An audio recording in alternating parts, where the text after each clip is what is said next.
Have you ever wondered what exactly your role is in exam access arrangements? Maybe you've been asked to be a scribe or a reader but weren't sure about the rules. Or perhaps you've noticed a student struggling in class and thought, could they get extra support in their exams? If you've ever had these questions, you're in the right place. Hello, fabulous TAs. I'm Lauren Reesner, and I was a TA one to one and HLTA for 20 years.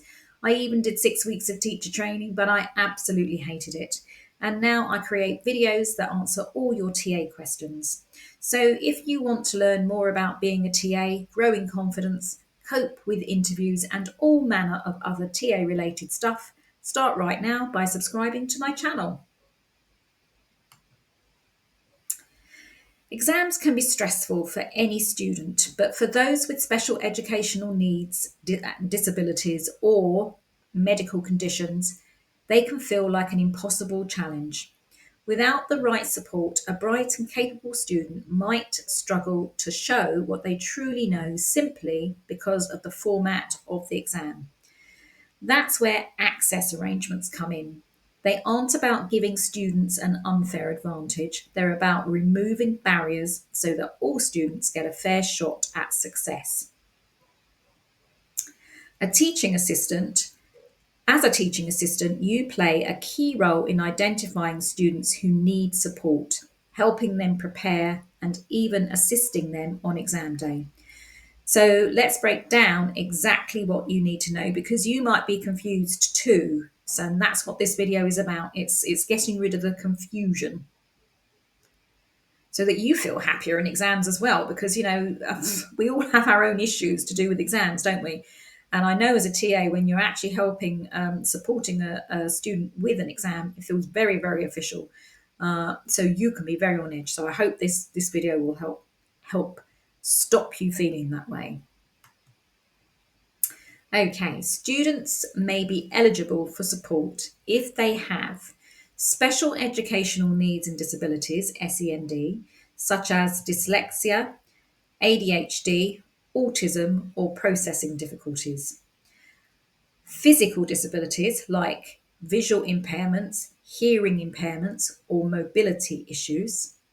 Medical conditions, including diabetes, anxiety disorders, and chronic illnesses. Temporary conditions such as a broken arm that impacts their ability to complete an exam in the usual way. Access arrangements are based on need, not diagnosis.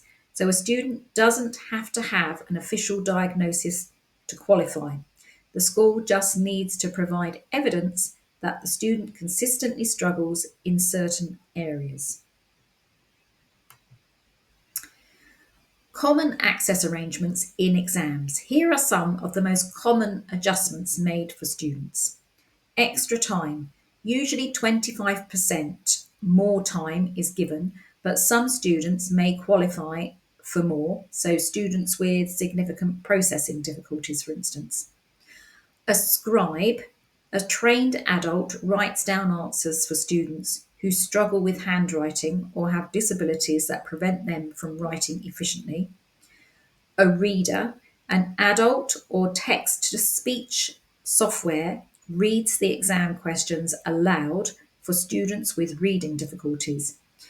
Note though, readers can't explain or paraphrase the questions. A prompter. A prompt helps students with ADHD or attention difficulties stay on task by giving gentle reminders to refocus. Use of a laptop. Students who struggle with handwriting, for instance, those with dyspraxia, joint pain, or muscle fatigue, can type their answers instead. Rest breaks. Students can pause the exam and take a supervised break if they experience fatigue, anxiety, or pain. Separate room. Some students take exams in a quieter setting away from distractions, which can be especially helpful for students with autism or anxiety. And modified papers. This includes larger font, braille, coloured overlays, or alternative formats for students with visual impairments or dyslexia. How are access arrangements approved? It's important to know that these arrangements aren't just handed out at the last minute, they require formal approval. Here's how the process works. Evidence collection. Schools assess students over time, collecting evidence of their difficulties. TAs play a key role in this by recording observations in lessons. Application to exam boards. The school then submits applications for access arrangements. Must be a normal way of working. A student can't just get extra time for exams if they haven't been using it in class. Schools must show that the student regularly needs this support in their day-to-day learning. I guess there is an exception if a student is newly diagnosed with something, then obviously they haven't got a track record of needing it. So I would have thought that would be an exception. Role of a TA in access arrangements. As a TA, your role is crucial in the following: identifying students who might qualify. If you notice a student struggling to finish tasks in time or having difficulty with reading and writing, flag it up to your SENCO. Supporting students in preparation. Help students practice using their access arrangements before exam days so they feel comfortable, and that will help you feel comfortable as well. Being a reader, scribe, or prompter, you might be asked to read questions, write answers, or help students stay on task during exams. Encouraging students to use their accommodations. Some students feel embarrassed to use their extra time or a scribe. Your support can help them feel confident about getting the help they need. And did you know, in some cases, students can request to practice with a scribe or reader in mock exams to get used to it before their real exam. Encouraging this can massively boost their confidence and yours.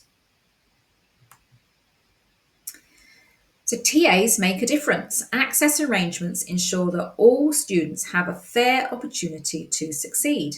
They're not about giving an unfair advantage, but about removing barriers that would otherwise hold students back. As a TA, you are on the front line of support. You can identify students in need, support them before the exam, and assist them during the exam itself. And here's an interesting fact you might not know.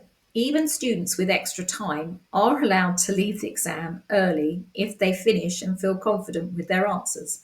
So extra time doesn't mean they're stuck in the exam room for longer than necessary. Having said that though, always check with your school for its own rules. For some reason, it might have decided that it's going to change that particular rule. So always check. Now, there is a free PDF that, in addition to the info in this video, also contains a list of things you are not allowed to do when assisting students in exams. So it's important to know the things that you mustn't do. If you want it, just put free PDF please in the comments section below this video.